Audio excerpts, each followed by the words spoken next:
Señoras y señores, a esta hora nos trasladamos a Jerusalén, capital eterna del Estado de Israel. Ya está con nosotros y agradeciéndole su tiempo el doctor Gustavo Perednik, autor y escritor de varios libros premiados en distintos idiomas. Qué gusto saludarte, Gustavo. Shalom y Baruch Haba, ¿cómo estás? Hola, Aaron. Shavua Tov para todos, para la audiencia. Un gusto hablar contigo. Igualmente, y te agradecemos previo a una conferencia que vas a dar en Jerusalén, justamente por el tema de las elecciones, que ya estamos a pocas horas de estas quintas elecciones anticipadas, gran expectativa. ¿Qué se vive a esta hora, Gustavo, sobre este tema tan importante para la vida, crucial, la vida política del Estado de Israel? Diría que hay mucha tensión porque primeramente en los medios, si reflejan lo que está ocurriendo, no se habla de otra cosa.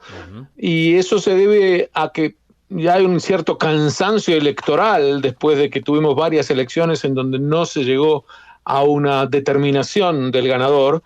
Y en estas la situación, digo, es tensa porque no hay cambios. Básicamente pareciera ser que hay un empate, es decir, las encuestas así lo muestran. Por momentos está claro que gana por una bancada lo que llamamos el campo nacional que lo sigue a Netanyahu, pero no es una victoria contundente, por lo tanto los márgenes estadísticos pueden estar confundiendo, así que hay mucha tensión porque no se sabe cómo va a resultar esto. Y en segundo lugar, lo que lo hace mucho más dramático el tema electoral, que es de lo que voy a hablar en la conferencia que mencionabas, es que pocas veces estuvo tan claro y tan distanciado el mapa político de Israel. Distanciado quiero decir con dos posturas casi maniqueas, en donde está clarísimo que apuntan en direcciones opuestas. Por eso son tan dramáticas estas elecciones. Yo creo que tienen consecuencias a larguísimo plazo, porque en el marco en que se está dando con el acuerdo, el supuesto acuerdo que se firmó cediendo las aguas territoriales israelíes al Hezbollah, hay un clima general de que estamos siendo empujados a una nueva etapa de debilitamiento y de entrega que además se expresa con atentados terroristas de los que ya Israel venía olvidándose y vuelven otra vez a cobrar protagonismo trágicamente. Así que diría que con respecto a las elecciones, la situación genera una alerta muy grande en una buena parte de la población, no sé si en toda, pero todos aquellos que estamos interesados en el destino de Israel y que creemos que estas elecciones son tan críticas, tan definitorias. Gustavo, vi algunas reacciones por parte del ex primer ministro Netanyahu, justamente por este acuerdo firmado por el primer ministro actual, que está de forma interina, Lapid. ¿Cuáles fueron las reacciones exactas y qué dice la gente? Porque vi que hay bastante preocupación al respecto. Bueno, es un poco difícil generalizar sobre la gente. Yo te diría, en todo caso, alguna gente a la que voy a representar en lo que voy a expresar. Pero antes de mi opinión, quiero dejar claro algo que en la opinión pública se ha confundido, y es que no hay ningún acuerdo con el Líbano. El gobierno de Israel no firmó ningún acuerdo con el Líbano. El gobierno libanés ha aclarado explícitamente que no suscribe nada con Israel, que no normaliza ninguna relación con Israel, que no le reconoce a Israel ningún derecho, sino que se limita exclusivamente a recibir cientos de kilómetros cuadrados de aguas territoriales israelíes sin renunciar a nada. Gracias. Bien aclarado. Esa es más o menos...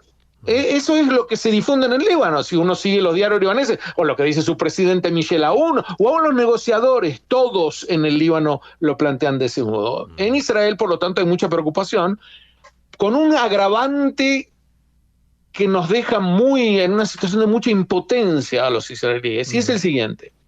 De acuerdo con la ley básica de Israel, todo acuerdo que implique cesión de territorios o aguas territoriales israelíes a otro país necesita indispensablemente la aprobación de 61 miembros de la Knesset, una mayoría, o un plebiscito nacional.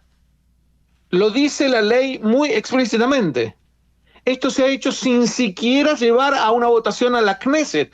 Lo ha hecho un gobierno que en 2 días podría cambiar con las elecciones, es decir, en sus últimas horas lo ha hecho a las apuradas, una entrega muy clara de aguas territoriales israelíes y genera en la población mucha impotencia porque no se puede hacer nada frente a una medida casi dictatorial que ha despojado a la democracia israelí de uno de sus grandes mecanismos. Y para colmo, si puedo ser un poco más cruel todavía en la definición, el primer ministro Lapid lo definió de este modo: ¿cómo la oposición no está comportándose correctamente? No hace falta llevar esto a la aprobación del Parlamento. Increíble. Yo no quiero comentar sobre esta frase, pero traten de pensar, los que me están escuchando, en qué regímenes un jefe de gobierno dice estas cosas. ¿Cómo no me gusta el comportamiento del Parlamento? Bueno, salteo la ley y voy directamente a firmar un acuerdo de este tipo que aquí hay opiniones diversas, pero yo diría que una buena parte de la población israelí lo ve como un despojo, porque no hay acuerdo. Si hubiera un acuerdo con el Líbano, en donde los dos firman, tú, Aarón, has visto las fotos, en ningún caso se ve a dos líderes, a un líder libanés y a otro líder israelí, en ningún caso, no solo que no hay estrechar las manos, no están juntos, está Lapid solo firmando esta entrega con las banderas israelíes, ni siquiera está la bandera libanesa, no están en ningún momento juntos, no hay ninguna interrelación. ¿Qué país se negaría a que le haga entrega a otro de sus aguas territoriales y la firme? ¿Qué tuvo que ceder el Líbano aquí? Esto es lo que angustia a muchos israelíes porque además lo muestra como un camino, como una elección de parte del gobierno temporario que está por, no necesariamente va a perder las elecciones, pero si se perdieran, si cambiara el gobierno, esto es una cuestión de 2 días. ¿Cómo puede ser que un acuerdo tan crítico para Israel no pudiera esperar una semana más para ser firmado? Definitivamente. Estas son mis reflexiones. En el caso que gane Netanyahu y que pueda lograr gobierno, ¿desarmaría todo esto? ¿Lo echaría? Bueno, Netanyahu se expresa con mucha prudencia al respecto. Lo que él dice es: si nosotros ganamos las elecciones y formamos el gobierno, vamos a revisar el acuerdo con mucho detalle y ver en ese momento cómo reaccionamos.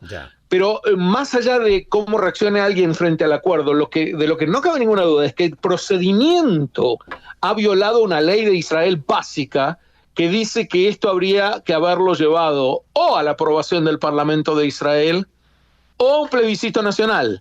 Y aquí fue simplemente el gobierno el que decidió, solo un gobierno que está en sus últimos días. Muy lamentable esta situación, pero la vamos a seguir obviamente dependiendo de las elecciones, del resultado de las elecciones, y te distraigo un minuto más porque sé que tenés que entrar a la conferencia. La visita de Gantz a Turquía, ¿Israel restaura de esta forma sus lazos de defensa con los turcos? No, bueno, otra vez, esto es lo que... Todo esto suena, debo ser muy escéptico al respecto. Todo esto suena como gestos de último momento de cada uno que quiere mostrarse como un estadista internacional para ganar más votos en las elecciones. Tanto lo que dijimos de Lapid como lo de Gantz. Porque el resultado concreto no es nada, simplemente fue a Turquía, salvo que es un acuerdo secreto del cual nadie sepa nada. No hace falta, no es indispensable descartar esta posibilidad. Pero lo que se sabe es que no hubo nada, simplemente un encuentro en el cual Gantz pudo cosechar algunas fotografías para ayudarse a sí mismo en las elecciones en marcha que tienen lugar este martes, pero no hay ningún cambio dramático en la relación entre Turquía e Israel. Más de la política que habitualmente y que con mucha firmeza se vive en Israel, ¿no? Así que vamos a estar pendientes. Así es. Gustavo. Bueno, después el próximo domingo va a ser un programa mucho más sabio porque vas a estar después de los resultados de las elecciones y ahí podremos charlar mucho más sobre qué se nos viene encima. Te volveremos a molestar como siempre. Muchísimas gracias, Gustavo, por aclararnos estos puntos desde Jerusalén. Te dejamos ir a la conferencia allí en el día de hoy y gracias una vez más, Toda Rabá, por estar con nosotros. Gracias a ti, un gran abrazo. El escritor, pensador y filósofo Gustavo Perednik en directo desde la capital eterna del Estado de Israel, Jerusalén.